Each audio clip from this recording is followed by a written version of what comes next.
Assalamualaikum warahmatullahi wabarakatuh. Waalaikumsalam warahmatullahi wabarakatuh. Bismillahirrahmanirrahim. Alhamdulillahi rabbil alamin. Wassalatu wassalamu ala ashrafil mursalin wa ala alihi wa ashabihil mujahidin at-tahirin, amma ba'du. Saudara-saudara kaum muslimin rahimakumullah, sebagai kelanjutan dari pembicaraan kita tentang serial para nabi, maka pada pertemuan kali ini kita akan membicarakan riwayat tentang Nabi Sulaiman alaihi salam dan Ratu Balqis. Nabi Sulaiman adalah putra dari Nabi Daud alaihi salam, yang Nabi Daud ini merupakan keturunan yang ke-12 dari Nabi Yakub. Pada diri Nabi Sulaiman bertemu kebesaran dunia dan kebesaran akhirat. Ya, beliau seorang raja, ya, beliau seorang rasul. Ya, beliau seorang pemimpin agama, ya juga beliau adalah seorang pemimpin negara. Alangkah idealnya memang jikalau ulama menjadi umara, atau jikalau umara adalah seorang ulama. Dengan posisinya sebagai ulama, maka nilai kepemimpinannya terpelihara dari segala macam bentuk penyelewengan. Dan dengan kedudukannya sebagai umara, dia akan lebih efektif memberikan komando kepada rakyatnya untuk hidup melaksanakan perintah-perintah Allah. Tetapi oleh karena orang yang sekaligus jadi ulama dan umara termasuk jenis makhluk langka, maka agama hanya akan memberikan pesan agar yang bernama ulama dan umara saling bekerja sama untuk kemaslahatan dan kemanfaatan rakyat. Ulama adalah ulama, umara adalah umara. Jikalau keduanya bisa berjalan dan berdampingan dengan baik, rakyat akan jadi nikmat. Tapi kalau keduanya centang perenang, tentu rakyat akan jadi kiamat adanya. Ma'asyiral muslimin rahimakumullah. Mengapa figur Nabi Sulaiman adalah figur yang bertumpu kebesaran dunia dan akhirat? Kita lihat dari sejarah bahwa Allah memberikan mukjizat kepada para rasulnya biasanya sesuai dengan kecenderungan umat yang dihadapi pada waktu itu. Umat yang dihadapi Nabi Musa alaihi salam adalah umat yang senang kepada kegagahan, suka kepada bentuk badan yang kuat. Oleh karenanya mukjizat yang diberikan Allah kepada Nabi Musa berupa kekuatan, baik tongkat maupun tenaganya. Sebaliknya, umat di zaman Nabi Isa alaihi salam cenderung berbangga dengan kemahirannya di bidang ilmu kedokteran dan ketabiban. Maka mukjizat yang diberikan Allah kepada Nabi Isa adalah mukjizat yang bisa mengatasi semua itu, sehingga Nabi Isa dengan izin Allah bisa menyembuhkan orang yang kena penyakit kusta, belang, bahkan sampai bisa menghidupkan orang mati dengan izin Allah. Di zaman Nabi Muhammad sallallahu alaihi wasallam, kecenderungan umat kepada kemampuan bersyair, sehingga ketika itu yang dihargai adalah ujung tombak dan ujung pena. Ujung tombak dalam arti pahlawan perang, dan ujung pena dalam arti seniman dan penyair. Maka di antara mukjizat terbesar yang diberikan kepada Nabi adalah Al-Quranul Karim, yang keindahan gaya bahasanya tidak seorang penyair pun sanggup menandinginya. Di zaman Nabi Sulaiman alaihi salam, kebesaran dan kemegahan dunia, kekuatan dan kejayaan menjadi ukuran. Kita tahu bahwa Jalut yang dihadapi oleh Nabi Daud adalah seorang yang bertubuh besar dan gagah perkasa, yang dalam sejarah lebih kita kenal dengan nama Goliat misalnya. Maka tidak heran kalau mukjizat yang diberikan Allah kepada Nabi Musa merupakan mukjizat yang bertumpu antara kebesaran dunia dan kebesaran akhirat. sebagai raja dan juga sebagai nabi. Tetapi yang patut menjadikan pelajaran buat kita terhadap seluruh kebesaran yang diberikan itu, Nabi Sulaiman berkata, "Haza min fadli Rabbi liyabluwani aashkuru am akfuru." Semua ini, kekuasaan dan kebesaranku, kejayaan dan kekayaanku, adalah anugerah Tuhan untuk menguji diriku. Adakah aku menjadi bersyukur karenanya, atau malah aku menjadi ingkar karenanya? Alangkah baiknya jikalau ucapan Nabi Sulaiman ini kita bisa resapi dan kita bisa terapkan dalam kehidupan ini. Seorang pedagang yang berhasil berkatalah seperti perkataan Nabi Sulaiman. Seorang pejabat dengan kedudukan tinggi berkatalah seperti perkataannya Nabi Sulaiman. Seorang ulama dengan posisi sebagai pemimpin yang non formal berkatalah seperti perkataan Nabi Sulaiman. Seluruhnya berkata, "Haza min fadli Rabbi." Seluruhnya ini adalah karunia Allah untuk menguji diriku, adakah aku bersyukur atau aku menjadi ingkar karenanya. Inilah sekelumit tentang kebesaran Nabi Sulaiman alaihi salam. Pada usia 13 tahun, beliau sudah mewarisi kerajaan ayahnya Nabi Daud dengan meninggalnya Nabi Daud alaihi salam. Dan sejak itu keistimewaan Nabi Sulaiman alaihi salam sudah nampak dalam kehidupan. Beberapa keistimewaan bisa kita catat dari pribadi Nabi Sulaiman ini.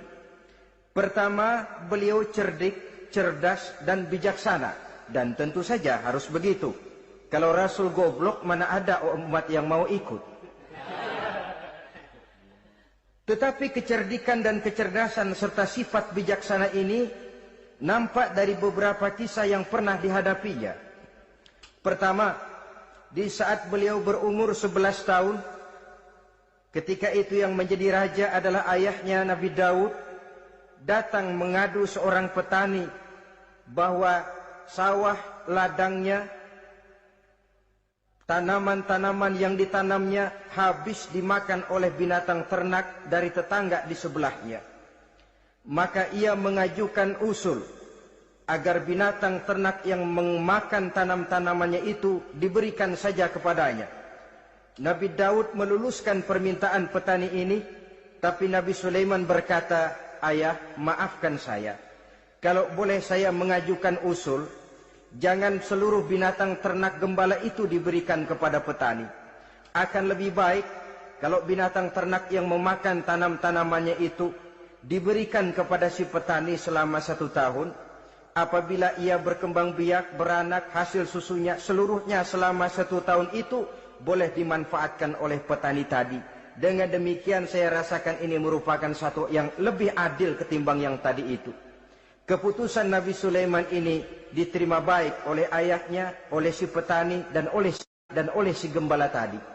Pada usia 11 tahun, ia sudah menunjukkan kecerdikan, kecerdasan, dan sifat yang bijaksana. Contoh yang kedua, ada 2 orang ibu yang pada saat akan bekerja di ladang, masing-masing meletakkan bayinya di satu tempat, lalu keduanya pun asyik pergi bekerja. Sedang kedua ibu itu bekerja dengan asyiknya, datanglah seekor serigala, menerkam salah seorang anak bayi tadi, dan kemudian dibawanya. Tinggallah anak bayi seorang. Ketika kedua ibu tadi kembali ke tempat dia meletakkan anaknya, maka keduanya lalu berebut anak yang satu itu. Jadi kasus berebut bayi rupanya memang sudah ada dari dulunya. Yang satu berkata itu anaknya, yang lain mengakui itu pun juga anaknya. Akhirnya keduanya mengadu kepada Nabi Sulaiman.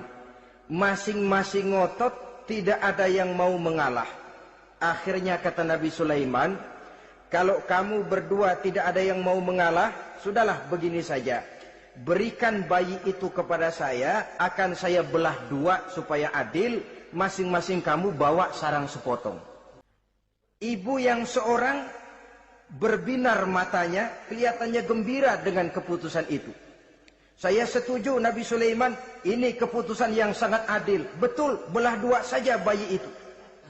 Tapi ibu yang seorang malah berurai air matanya, membasahi pipinya. "Ya Sulaiman, daripada Tuhan belah dua anak itu, biarlah berikan saja kepada ibu yang mengaku tadi itu. Tidak sampai hati saya melihat anak yang begini ini harus menjadi korban. Biarlah dia diasuh oleh ibu yang mengakuinya tadi, asal dia tetap hidup. Nabi Sulaiman tersenyum, lalu berkata kepada ibu yang berurai air mata tadi, ambillah anak ini bu, karena ia memang benar anak ibu. Sebab sekejam-kejamnya hati seorang ibu tidak akan sampai melihat anaknya dibelah dua. Adapun engkau ibu yang gembira, engkau sesungguhnya ibu yang kurang ajar. Cuma sekedar ngaku-ngaku, buktinya anak mau dibelah dua, kamu setuju. Ibu macam apa kamu anak dibelah dua setuju?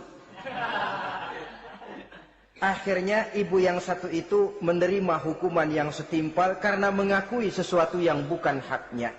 Di sini kita lihat kebijaksanaan yang dimiliki oleh Nabi Sulaiman alaihi salam.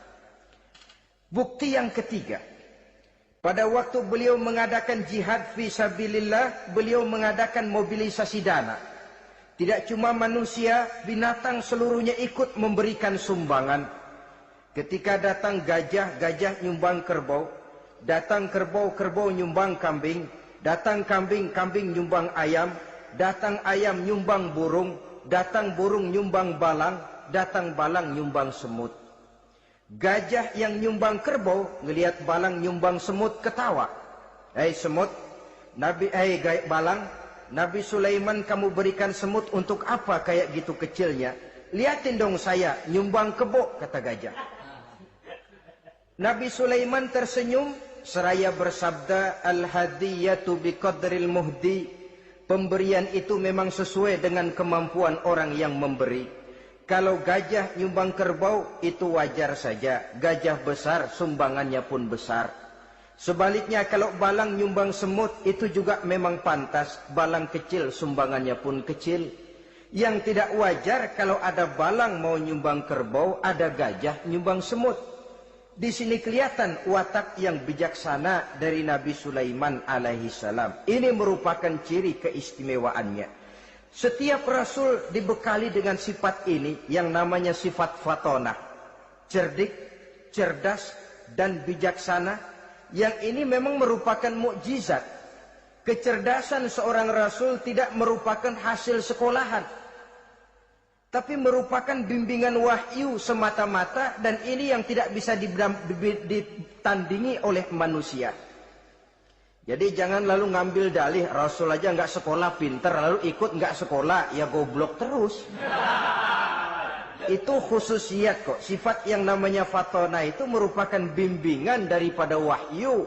Adapun manusia, jikalau dia mau cerdik, jikalau dia mau cerdas, jikalau dia mau bijaksana, dia harus belajar. Ya lewat bangku sekolah, ya lewat teman bergaul, ya lewat bertanya kepada orang-orang pandai, atau autodidak. Dengan hidup banyak membaca dari kehidupan ini.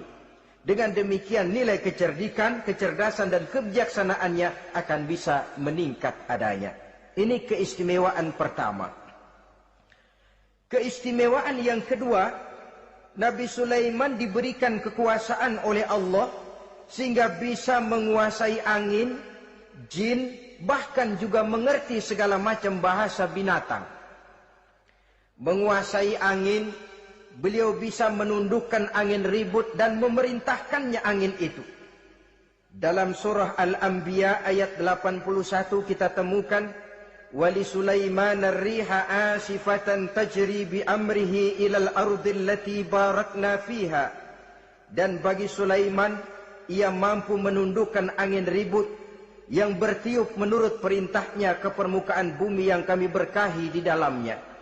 Menguasai angin, barangkali istilah sekarangnya, memahami betul meteorologi. Itu sebabnya mukjizat hanya diberikan kepada Rasul. Orang yang jiwanya sudah stabil. Coba kalau potongan kita diberikan keistimewaan bisa ngatur angin, Saban Sari main angin. Nggak boleh ada orang kita keselin. Kesel sama orang, undang angin, hantam saja. Maka mukjizat semacam ini hanya diberikan kepada orang yang jiwanya sudah stabil. Ada satu cerita, namanya juga cerita, tapi kebenarannya mendekati. Seorang wali di tanah Jawa sholat Jumat di Masjidil Haram di Mekah itu. Namanya wali kalau di Jawa kan pakai belangkon. Dia sembahyang di Masjidil Haram. Ini ada orang Arab usil, tumben ngelihat belangkon. Ini apa di tengah masjid? Dia tepak belangkon itu, miring di atas kepala.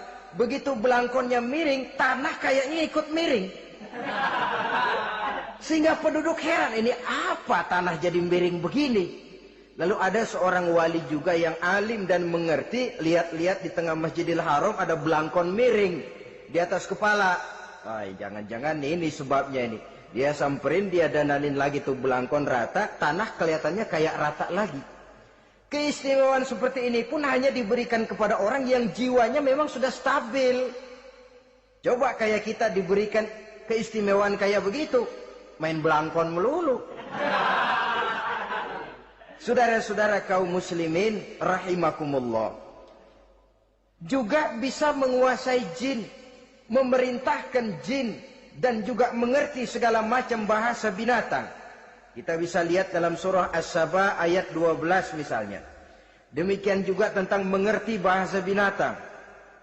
Pada satu hari Nabi Sulaiman dan bala tentaranya lewat di satu lembah. Lembah itu kebetulan lembah semut. Ketika mereka lewat di lembah itu, Raja Semut lihat dari kejauhan, dia pidato kepada rakyatnya para semut itu. Apa katanya?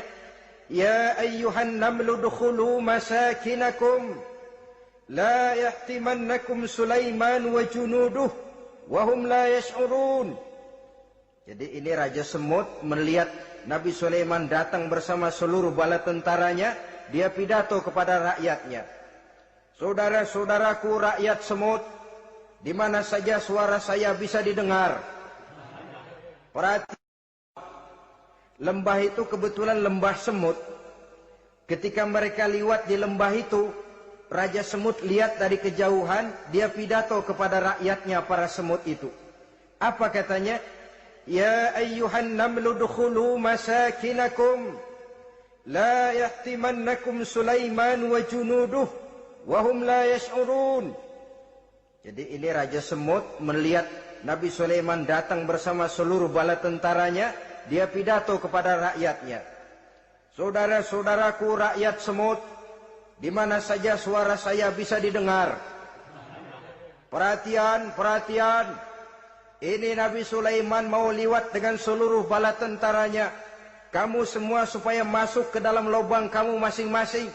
Sebab kalau kamu nggak masuk ke lubangmu masing-masing, akan diinjak oleh Sulaiman dan bala tentaranya, sedangkan mereka tidak tahu kalau kamu kena injak. Masuklah semut itu seluruhnya ke dalam lubangnya masing-masing. Nabi Sulaiman senyum. Fatabassama dhahikan min qawliha. Mendengar ucapan Raja Semut ini, Nabi Sulaiman tersenyum. Lalu berkata, apa katanya? Rabbi auzi'ni an ashkura ni'mataka allati an'amta alayya wa ala walidayya wa an a'mala salihan tardahu wa adkhilni birahmatika fi ibadika salihin. Satu pengakuan yang tulus, yang jauh dari watak kesombongan. Mendengar Raja Semut berkata semacam itu, beliau senyum. Lalu berkata, wahai Allah, tetapkan kiranya hati saya ini untuk selalu bersyukur terhadap nikmat yang engkau karuniakan kepada saya. Karena nikmatku, nikmat yang engkau berikan kepadaku, saya mengerti bahasa binatang. Karena mengerti bahasa binatang, saya mengerti seruan Raja Semut itu. Tetapkan saya untuk selalu bersyukur ya Allah atas nikmat yang engkau berikan ini, atas nikmat yang engkau berikan kepada kedua orang tua saya, dan tetapkan saya untuk selalu melakukan amal soleh yang engkau ridhoi, dan masukkan saya ke dalam golongan hamba-hambamu yang soleh. Satu pengakuan yang tulus, yang jauh dari sifat kesombongan.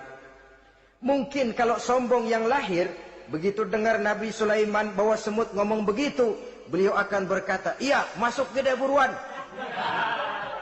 Tapi kan tidak. Malah beliau perintahkan bala tentaranya, pasukan berhenti.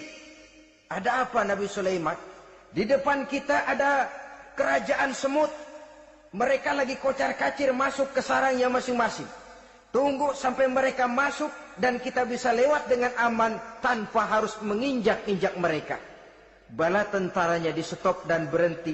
Ternyata kebesarannya tidak menyebabkan ia lalu memandang remeh sampai kepada makhluk yang bernama semut sekalipun. Masih tetap dihargainya sebagai makhluk dari Allah Subhanahu wa ta'ala. Sesuatu yang perlu menjadi contoh kita semua.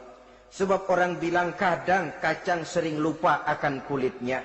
Kadang posisi kita yang tinggi menyebabkan kita lupa dari mana kita berasal.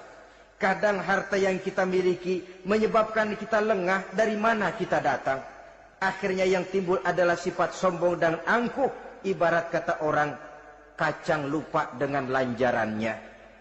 Ma'asyiral muslimin rahimakumullah. Ini kebesaran dan keistimewaan yang diberikan Allah kepada Nabi Sulaiman alaihi salam. Apa yang perlu kita jadikan tamsil dan ibarat dari kebesaran ini? Saudara-saudara kaum muslimin rahimakumullah. Keadilan sebagai umara yang berpadu dengan kebijaksanaan sebagai ulama. Satu hari seorang sahabat bertanya kepada Rasulullah sallallahu alaihi wasallam, "Ya Rasul, kalau pada satu saat ajal merenggut Tuan berlalu meninggalkan kami sekalian, kita berpisah untuk selamanya ya Rasul. Dalam kondisi semacam itu, azahrul ardi khairul lana am batniha? Mana yang lebih baik ya Rasul buat kami kalau sudah ditinggalkan oleh Tuan? Permukaan bumi atau perut bumi yang lebih baik?"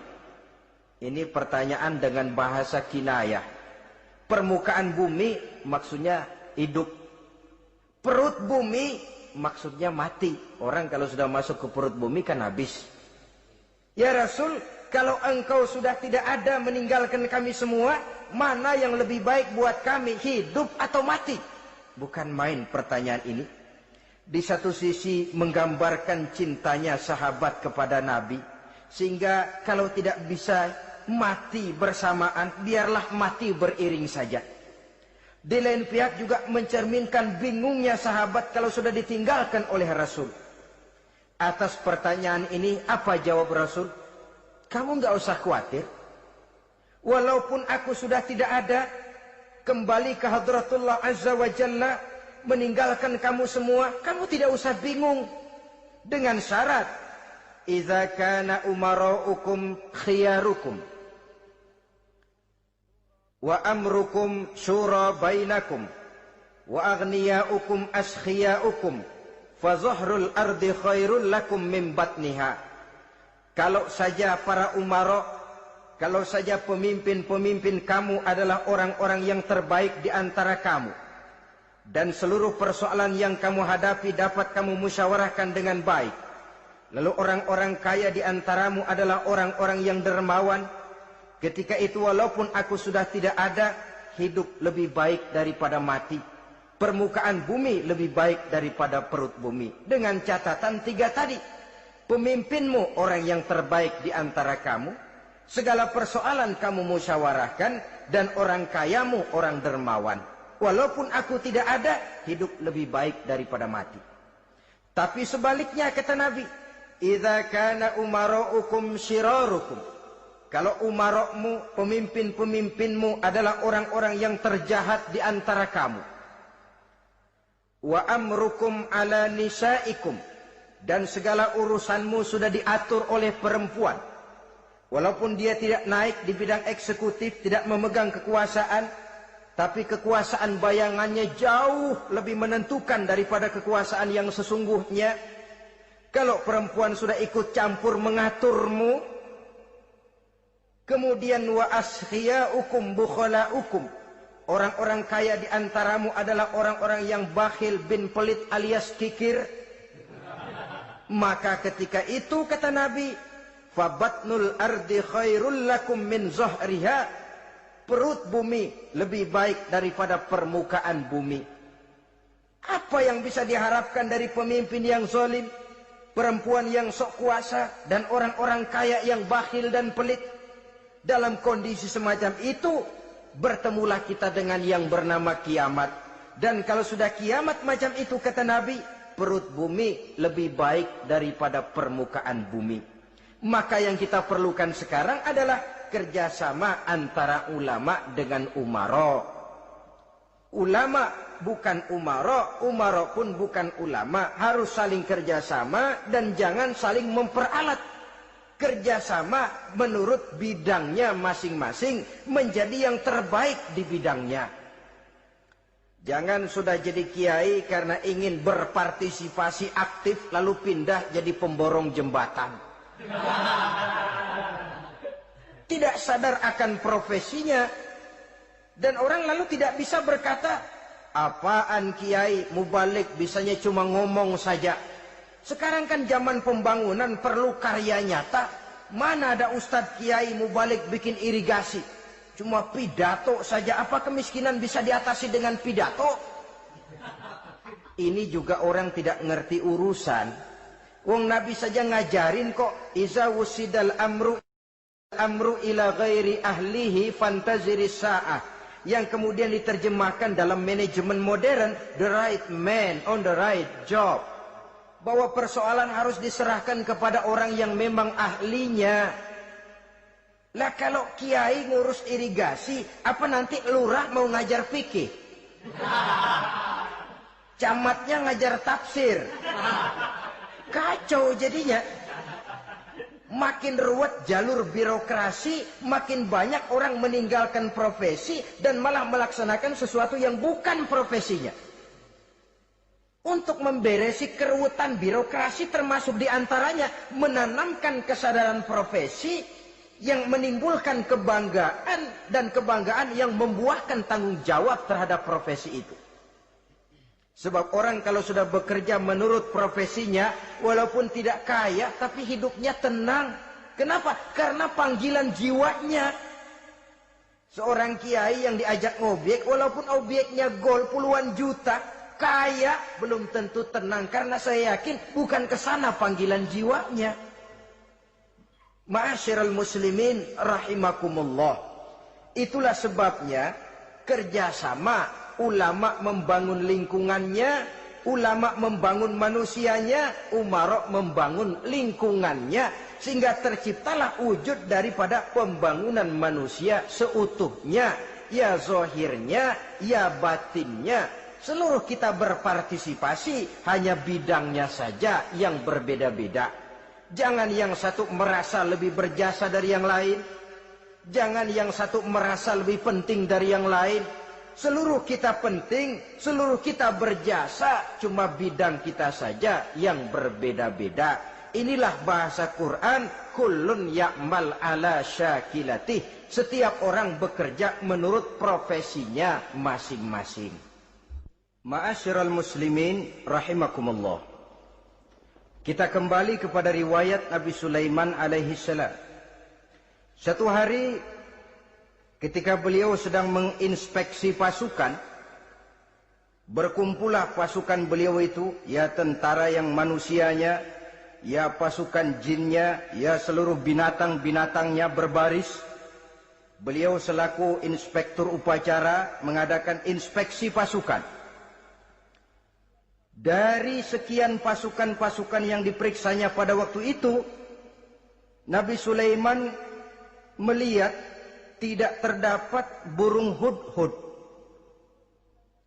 Beliau bertanya-tanya, "Ma liya aral hudhuda am kana minal ghaibin?" Kemana burung hudhud? Orang lain pada kumpul, dia sendiri tidak ada. Awas kalau dia datang. Kalau dia tidak bisa memberikan alasan yang tepat kemana dia, akan saya berikan sanksi dan hukuman. Ini namanya pemimpin yang bertanggung jawab toh. Seorang pun dari yang dipimpinnya tidak ada, menjadi pertanyaan. Tidak lama kemudian datang burung hudhud. Begitu datang lalu memberikan laporan kepada Nabi Sulaiman. Kalau istilah sekarang, begitu dia sampai berdiri hormat, lapor, kata hudhud ini.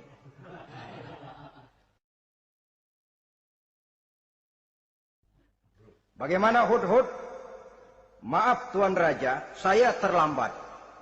Iya, kenapa terlambat? Patroli Tuan Raja. Kemana saja kamu patroli? Keliling. Lalu apa hasilnya?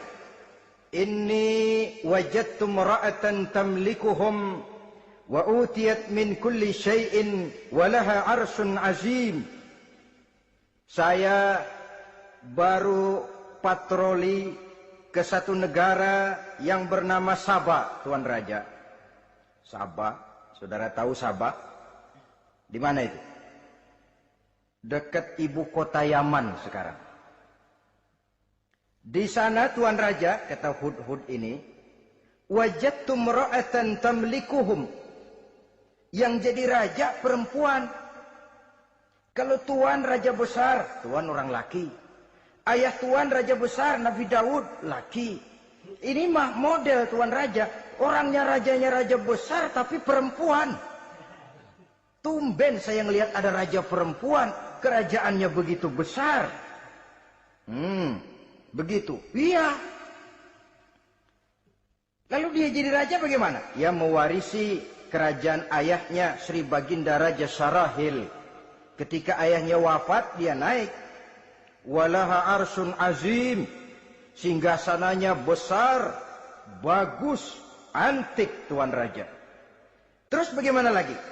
Wajadtuha wa qaumaha yasjuduna lisyamsi min dunillah. Yang jadi pikiran saya Tuan Raja, dengan kekuasaan yang besar, mereka itu seluruhnya, seluruh bala tentaranya dan kaumnya, yasjuduna lisyamsi. Mereka menyembah matahari, bukan menyembah Allah. Mendengar ini Nabi Sulaiman tergerak hatinya. Waktu mendengar rajanya perempuan, kekuasaannya besar, belum tergerak. Tapi ketika sampai kepada yasjuduna lisyamsi, mereka sujud kepada matahari, di situ pribadi seorang rasulnya tergerak. Siapa nama ratu itu? Namanya Ratu Balkis Tuan Raja. Begini Hudhud, laporan kamu saya terima. Alasan kamu datang terlambat bisa dipertanggungjawabkan. Kamu tidak kena hukuman. Cuma begini saja Hudhud, karena kamu yang laporan, kamu yang tahu lokasi negaranya, kamu yang harus melaksanakan tugas ini. Apa Tuan Raja? Idhab bi kitabi hadza fa'alqih ilaihim. Kamu berangkat lagi ke negeri Sabah, bawa surat saya, berikan kepada mereka. Thumma tawalla anhum. Kemudian kamu berpaling dari mereka, tapi jangan pulang. Fanzur madza yarji'un. Lihat apa reaksi mereka setelah menerima surat ini. Baik Tuan Raja, baik. Nabi Sulaiman menulis sepucuk surat kepada Ratu Balkis, dan surat itu dibawa oleh burung Hudhud tadi. Terbanglah si burung Hudhud ini ke negeri Sabah, masuk ke istana Ratu Balkis, dan surat itu jatuh di kamar Ratu Balkis. Diambil surat tadi, kemudian dibaca. Apa isi suratnya? Innahu min Sulaiman, wa innahu bismillahirrahmanirrahim. Alla ta'lu alayya wa'tuni muslimin. Surat ini dari Sulaiman. Bismillahirrahmanirrahim. Jangan kamu merasa lebih tinggi dari aku. Datanglah kepadaku dan masuk ke dalam agama Islam. Suratnya singkat, padat, ultimatum. Jadi enggak pakai bahasa kembang, enggak pakai bahasa basi, langsung kepada isi. Surat ini dari Sulaiman. Bismillahirrahmanirrahim. Jangan kamu merasa lebih tinggi dari aku. Datanglah kepadaku dan masuklah ke dalam agama Islam. Ini yang disebut dakwah langsung tanpa pakai kembang.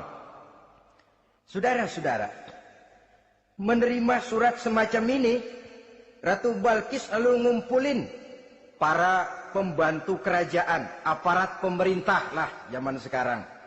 Termasuk menteri-menteri, dipanggil sidang darurat di istana Ratu Balkis. membahas datangnya surat dari Nabi Sulaiman alaihissalam. Tuan-tuan para menteri, bagaimana Sri Ratu? Saya dapat surat. Dari mana? Dari Sulaiman. Katanya apa? Jangan kamu merasa lebih hebat dan lebih tinggi dariku. Datanglah kemari dan masuklah ke dalam agama Islam. Menurut pendapat tuan-tuan menteri, bagaimana surat ini? Apa kita penuhin permintaannya? Kita datang rame-rame masuk Islam?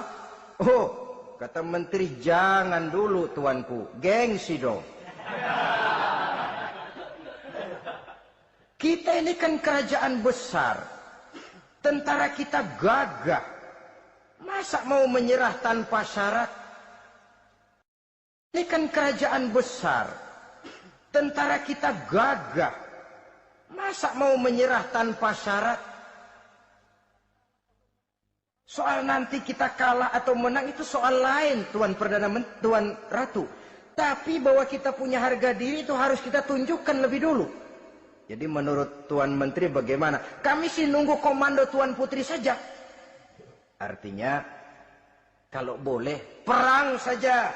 Cuma mau duluin takut dikira nyelongcong. Kami sih gimana komando Tuan Ratu saja. Tuan komandokan berangkat, kami segera berangkat. Terserah Tuan Putri, kami seluruhnya loyal, taat dan setia menunggu titah dari Sri Paduka Ratu. Terima kasih para menteriku. Soal kesetiaanmu saya tidak meragukan. Tapi perang dimanapun selalu membawa kerugian.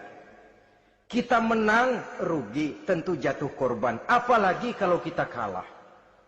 Dan raja-raja yang mengalahkan negeri-negeri lain selalu membawa kehinaan kepada negeri yang dikalahkannya. Jadi bagaimana? Sekarang begini saja. Kita ambil jalan tengah.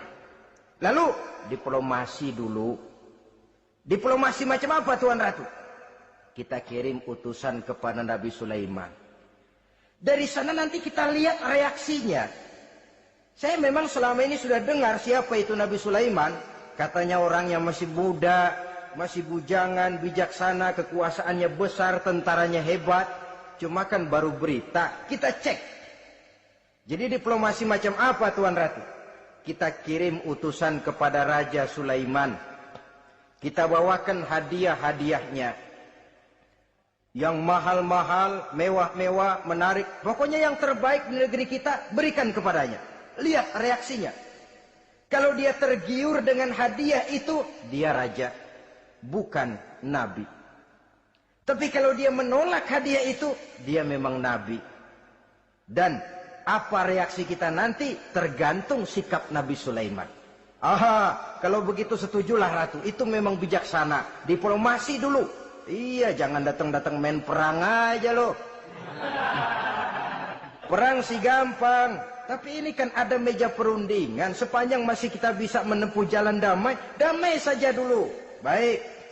Maka diaturlah satu barisan diplomasi untuk menuju Palestina, kerajaan Nabi Sulaiman alaihi salam. Rombongan terdiri dari 500 orang laki-laki dan 500 orang perempuan. Yang laki ganteng, yang perempuan cantik.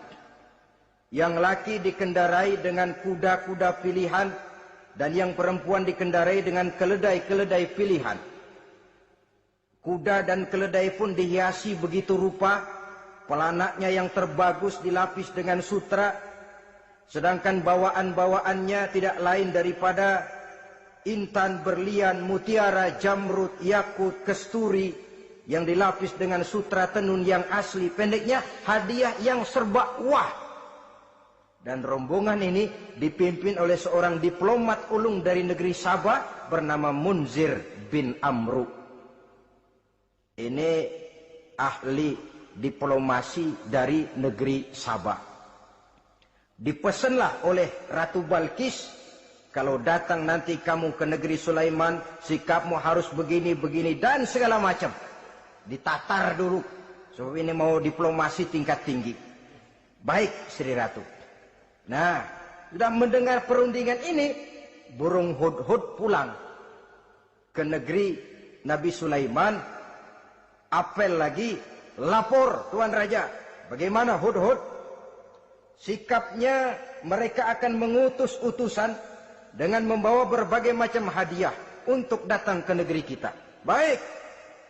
Nabi Sulaiman kumpulkan tentaranya, terutama para jin. Hei tentaraku, khususnya kalian para jin, akan datang rombongan tamu besar ke negeri kita.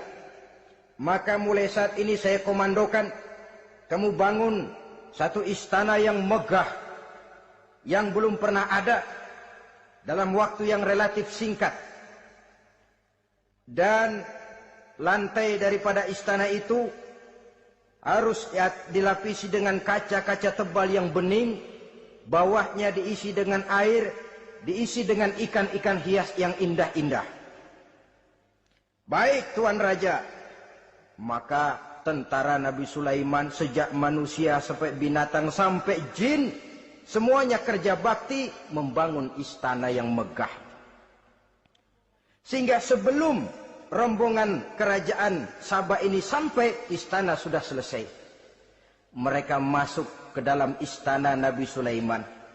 Begitu melihat lantainya gemerlapan air, masing-masing pada ngangkat kain. Takut kainnya basah. Waduh, ini istana kebanjiran begini.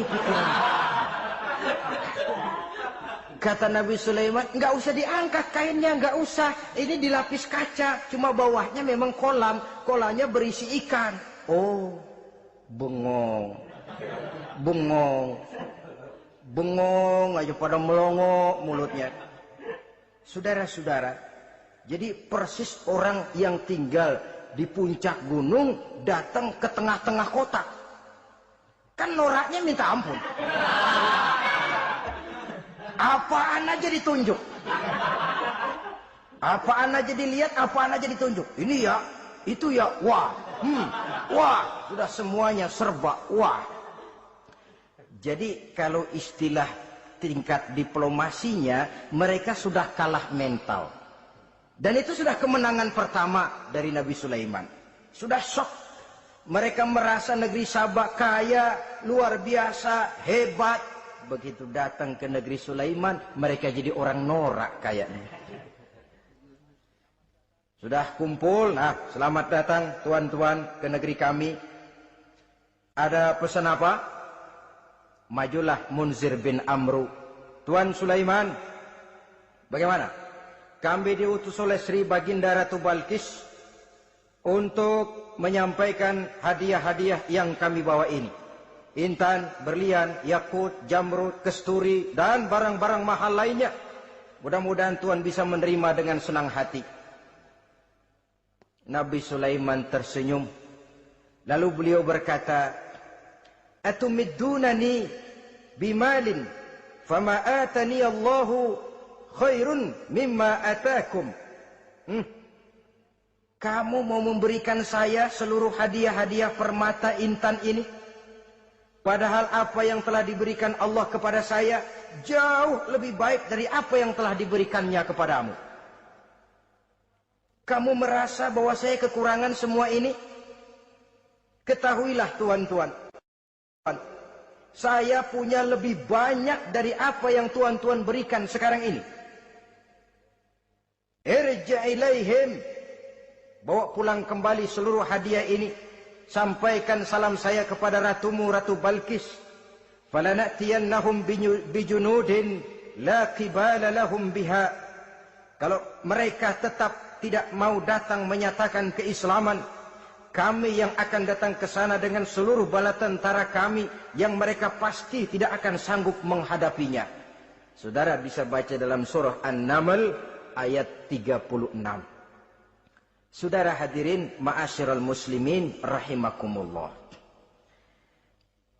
Kalau orang sudah silau dengan yang namanya upeti, hadiah, harta, secara mental dia sudah jatuh. Andai kata ketika itu Nabi Sulaiman menerima seluruh hadiah tadi, maka misi kerasulannya tidak akan jalan. wibawanya hancur, dan dia tidak akan sanggup lagi mendakwahkan Ratu Balkis untuk masuk ke dalam agama Islam. Dia akan jadi cemoohan di negeri Sabah. Sulaiman ngomong aja dikasih hadiah telap. Nah, ternyata ada yang lebih mahal dari harta, ada yang lebih mahal dari intan dan mutiara, ada yang lebih mahal dari pangkat dan kedudukan. Apa dia? Harga diri. Dan itu yang langka sekarang ini. Lebih baik jalan kaki tapi kita bebas mendongakkan kepala kemanapun kita mau, daripada naik mobil empuk tapi mata nunduk saja nggak berani lihat ke atas. Kehilangan harga diri. Ulama yang kehilangan harga diri akan menyelewengkan ayat. Pejabat yang kehilangan harga diri akan melakukan segala macam penyelewengan dan lain sebagainya. Harga diri sesuatu yang mahal. Terutama di kota-kota besar, kota-kota yang menyandang gelar metropolitan, biasanya harga diri ini sudah tidak dihiraukan orang lagi. Cuma untuk uang yang relatif kecil, cuma untuk kedudukan yang temporer, orang tidak segan-segan mengorbankan sesuatu yang paling mahal yang bernama harga diri. Akhirnya suap merajalela, sogok menjadi-jadi, semir pun menjamur. Bahkan malah kadang-kadang jadi target. Sehingga ada pernah berita jabatan wakil gubernur katanya dikomersilkan. Siapa yang bisa memberikan sekian puluh juta dia akan naik. Ini kalau sudah begini, ya salam. Orang itu kalau memperoleh satu jabatan karena mengeluarkan banyak uang, percayalah saudara, begitu dia naik ke jabatan itu, langkah pertama yang dia lakukan, bagaimana supaya uangnya bisa kembali. Bukan bagaimana bekerja sebaik-baiknya, bukan bagaimana mensejahterakan rakyat sebaik-baiknya. Karena dia merasa naik jabatan banyak mengeluarkan uang, setelah dia naik, gimana supaya pulang modal dulu. Lebihnya kalau ada, baru bekerja buat rakyat, itu pun kalau nggak keburu pensiun. Kadang-kadang malah lebih celaka lagi, kalau sudah mau pensiun, baru bikin pemutihan. Wah, saya baru rajin iktikaf di masjid, pergi haji. Kenapa? Udah pensiun. Tapi waktu masih aktif, tanda tangan masih laku, nota masih dihargai, kata belece masih berwibawa, lupa berbuat untuk hari depan dirinya sendiri, yaitu akhiratnya, konon lagi untuk umat dan agamanya. Jadi untuk mengabdi, berbuat baik kepada umat, berkhidmat kepada agama, iktikaf di masjid, tuan-tuan, tak usahlah nunggu sampai pensiun. Manfaatkan posisi yang tuan-tuan punya sekarang ini untuk beribadah dengan sebaik-baiknya. Itu pun masih bersyukur, masih bisa mengadakan pemutihan daripada tidak sama sekali. Cuma alangkah akan lebih efektifnya lagi kalau itu diawali pada saat kita masih mempunyai posisi kunci. Ini reaksi Sulaiman, saudara-saudara, diberikan hadiah yang mahal, atau midunani bimalin. Kamu mau nyogok saya dengan hadiah ini, yang diberikan Allah lebih hebat dari yang kau bawa sekarang ini. Apa yang saya cari? Oleh Allah saya telah diberikan sesuatu yang lebih besar dari yang kau bawa. Sudah, bawa pulang saja, sampaikan salam kepada ratumu. Kalau dia tetap ngotot tidak mau kemari, saya yang akan datang ke sana dengan seluruh bala tentara yang saya yakin sampean akan kewalahan ngadepinnya. Pulang, sampaikan salam saya, bawa seluruh hartamu. Diplomasi tahap pertama menang total. Utusan Raja Sabah sudah kalah mental, kalah juga fisik. Pulanglah mereka dengan membawa kembali seluruh hadiah yang mereka ingin sampaikan tadi. Bisa dibayangkan mentalnya itu, ya. Sama juga kita sudah punya niat ingin menyogok seseorang, tahu-tahu yang mau disogok nggak nerima. Pulang kayaknya muka kan belipet. Sulit ketemu orang. Jadi perasaan kita orang pada ngetawain aja. Padahal orang mah nggak tahu persoalannya. Tapi sikap mental sendiri itu. Jadi memang saudara-saudara ini berkaitan. Walaupun yang mau nyogok banyak, kalau yang disogok nggak mau, nggak jadi. Walaupun ada yang minta disogok, kalau yang mau nyogok nggak ada, juga nggak nyetel. Lah ini nyetel, yang mau nyogok banyak, yang disogok pun ada. Jadilah perbuatan itu. Ma'asyiral muslimin rahimakumullah. Sampai mereka di kerajaan Sabah, mereka ceritakan itu, Ratu Balkis bengong. Ternyata yang saya dengar selama ini memang benar rupanya. Sulaiman bukan cuma raja, tapi juga rasul. Bukan cuma pemimpin negara, tapi juga pemimpin agama. Lalu bagaimana, Sri Ratu? Biarlah saya pikir-pikir dulu. Pikir. Bagaimana ya? Sudahlah, begini saja. Kita sekarang berangkat ke negeri Nabi Sulaiman. Saya yang akan langsung memimpin rombongan. Ada dua tujuan Ratu Balkis sebenarnya. Tujuan pertama ingin melihat dengan mata kepala sendiri kebesaran Sulaiman yang selama ini dia cuma dengar beritanya saja. Yang kedua, ada udang di balik batu. Kalau setelah Nabi Sulaiman nanti melihat kecantikan Ratu Balkis ini, dia bisa fly. Nah, istilah anak sekarang, dia bisa fly. Nah, siapa tahu kan karena kecantikannya Nabi Sulaiman lalu jatuh hati dan Dewi Amor pun bicara. Nanti bila mata bertemu mata, bibir ikut senyum, hati berdetak, maka terjadilah magnet-magnet saling bersentuhan, percintaan tingkat tinggi. Kan lumayan dapat suami, dapat pacar seorang raja besar. Jadi dengan harapan ini berangkatlah langsung memimpin rombongan. Ada dua tujuan Ratu Balkis sebenarnya. Tujuan pertama ingin melihat dengan mata kepala sendiri kebesaran Sulaiman yang selama ini dia cuma dengar beritanya saja. Yang kedua, ada udang di balik batu. Kalau setelah Nabi Sulaiman nanti melihat kecantikan Ratu Balkis ini, dia bisa fly. Nah, istilah anak sekarang, dia bisa fly.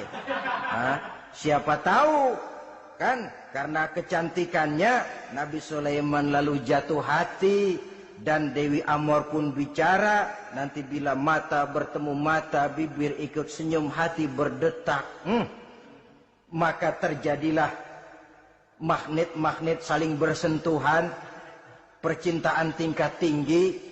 Kan lumayan dapat suami, dapat pacar seorang raja besar. Jadi dengan harapan ini berangkatlah Ratu Balkis ke negeri Nabi Sulaiman. Hud lapor lagi. Lapor. Bagaimana Hud? Ini Ratu Balkis yang mimpin sekarang. Baik, kita siap-siap. Begini saja, kata Nabi Sulaiman. Siapa yang bisa bawa singgasana Ratu Balkis ke sini? Jin Ifrit tampil. Saya. Berapa lama kamu perlukan untuk membawa singgasana Ratu Balkis kemari? Sebelum Tuan bangun dari tempat duduk, itu singgasana sudah bisa sampai kemari, Tuan Raja. Bagus. Ada yang bisa lebih cepat? Saya, kata seorang ulama. Berapa lama? Sebelum Tuan kedip. Asal Tuan kedip, Tuan melek lagi, singgasana sudah sampai di sini. Baik, kerjakan. Dalam waktu sekejap itu singgasana Ratu Balkis sudah sampai di istana Nabi Sulaiman. Pasang di sini, biar dia dudukin nanti, robah sedikit biar dia nggak kenalin. Dirombak sedemikian rupa. Masuk Ratu Balkis ke istana Nabi Sulaiman. Terjadilah kemudian di perundingan semacam tingkat tinggi antara raja dengan raja. Bagaimana Tuan Ratu Balkis? Iya, Tuan Sulaiman. Iya, bagaimana? Saya kagum dengan kebesaran Tuan. Bukan kebesaran saya. Seluruhnya ini adalah karunia Allah kepada saya. Saya dengar Tuan-Tuan menyembah matahari. Padahal matahari tidak pernah memberikan apa yang Tuan kehendaki. Matahari tidak pernah menciptakan Tuan. Adalah lebih baik Tuhan menyembah yang menciptakan matahari daripada menyembah matahari itu sendiri. Nabi Sulaiman, bagaimana kalau kita mengadakan ya sambil berunding, sambil lobbying istilah sekarang. Baik, lobbying pun jadi. Berjalanlah meninjau seluruh pelosok istana Nabi Sulaiman alaihissalam. Seperti halnya bala tentaranya, Ratu Balkis juga sampai di lantai kaca, angkat kain. Kata Nabi Sulaiman, jangan diangkat tuh kain. Ini bukan air, istana kaca. Bukan main kebesaran kamu. Melihat begitu kebesaran Nabi Sulaiman, Ratu Balkis yang niatnya sementara mau melontarkan diplomasi asmara, lupa. Lalu apa katanya? Rabbi inni zolamtu nafsi. Ya Allah, selama ini saya benar-benar telah zolim kepada diri saya. Begitu banyak nikmat yang engkau berikan kepada saya. Saya jadi ratu dengan kekuasaan yang besar, mewarisi kebesaran ayah. Dengan kerajaan dan bala tentara yang gagah perkasa. Bukan saya bersyukur kepadamu, malah saya menyembah matahari. Inni zolamtu nafsi. Sungguh saya telah zalim kepada diri saya. Maka mulai sejak saat ini, aslamtu ma'a Sulaiman lillahi rabbil alamin. Mulai sejak saat ini ya Allah, saya nyatakan diri, saya masuk Islam, bertuhankan Allah Rabbul Alamin. Saya tunduk kepada Nabi Sulaiman alaihi salam. Masuk Islam sebelum diplomasi asmaranya melayang, saudara-saudara. Sudah masuk Islam? Sudah. Nah, Ratu Balkis sekarang bagaimana? Ya Nabi Sulaiman, kalau saya masuk Islam, apakah kerajaan saya akan tunduk dan diatur oleh kerajaan Tuhan? Tidak. Kamu persilakan pulang ke kerajaanmu. Atur negerimu menurut cara yang kamu mau, asal sesuai dengan perintah Allah. Saya bukan penjajah. Saya cuma mengajak kamu ke dalam Islam. Saya tidak ingin meluaskan wilayah saya. Asal kamu sudah masuk Islam, tugas sudah saya jalankan. Perkara kerajaanmu, kau pulang, kau atur dan kau tetap jadi raja. Jangan merasa kalau sudah masuk Islam lalu kerajaanmu saya caplok. Islam bukan penjajah, Ratu Balkis. Baiklah Nabi Sulaiman, saya tahu. Tapi untuk melanggengkan kerjasama antara kerajaan Sabak dengan kerajaan Tuhan, caranya bagaimana? Mulai ngojok-ngojok.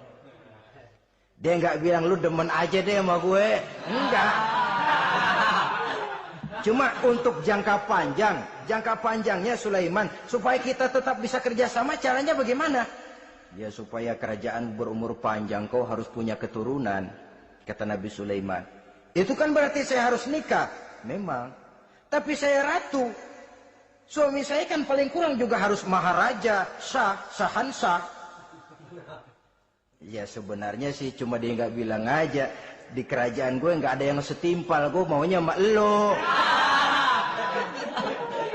Itu kalau bahasa kita. Cuma ini kan bahasa perempuan. Perempuan kan paling pinter nahan perasaan. Nggak kayak orang laki. Orang laki kalau lagi mabok cinta teler. Sama siapa aja dia cerita. Gue kan lagi demen sama si Ano. Lain sama perempuan, dia paling bisa jaga perasaan. Saya kalau begitu, saya harus kawin dengan maharaja. Ya kamu tinggal pilih saja, kata Nabi Sulaiman. Nabi Sulaiman, ini Perdana Menteri udah pada mesem-mesem, udah paham ke arah mana maksudnya. Bagaimana kalau kita kukuhkan saja dua kerajaan ini, Nabi Sulaiman? Saya pun setuju kalau itu kamu punya mau. Wah ini Perdana Menteri takbir semua. Allahu Akbar, Alhamdulillah, Alhamdulillah. Sampai akhirnya Nabi Sulaiman pun menikah dengan Ratu Balkis. Bergabunglah dua kerajaan besar itu. Saudara-saudara kaum muslimin rahimakumullah. Kemudian setelah bertahun Nabi Sulaiman wafat. Tidak seorang pun tahu karena beliau wafat sedang pegangan tongkat. Ketika tongkat dimakanin rayap, rapuh, baru beliau jatuh. Orang tahu kalau Nabi Sulaiman sudah wafat. Menurut riwayat, beliau wafat itu sedang sholat. Karena sholat Nabi Sulaiman cuma diri saja. Tidak pakai ruku dan sujud. Menurut riwayat lain, beliau sedang memandori jin dan tentaranya yang sedang kerja. Begitulah wafat beliau, kita bisa baca dalam surah Saba ayat ke-14. Setelah beliau wafat, Palestina diserbu oleh Raja Bukhtanasor atau Raja Nebukadnezar. Seluruh kebesaran Sulaiman di bumi hanguskan, istananya dihancurkan, intan permata dan kekayaan beliau dirampok. dan tinggallah kebesaran Sulaiman cuma legenda saja yang kita kenal dengan istilah Haikal Sulaiman. Legenda, riwayat-riwayat yang sampai sekarang ini masih bisa kita telusuri kebenarannya. Saudara-saudara, inilah pertemuan yang singkat ini, walaupun serba singkat, mudah-mudahan ada manfaatnya. Dengan kesimpulan, seluruh anugerah yang ada pada kita hakikatnya karunia Allah. Marilah kita menjadi orang yang pandai bersyukur atas anugerah itu. Terima kasih atas segala perhatian. Mohon maaf atas segala kekurangan. Usikum wa nafsi bitaqwallah. Wassalamualaikum warahmatullahi wabarakatuh.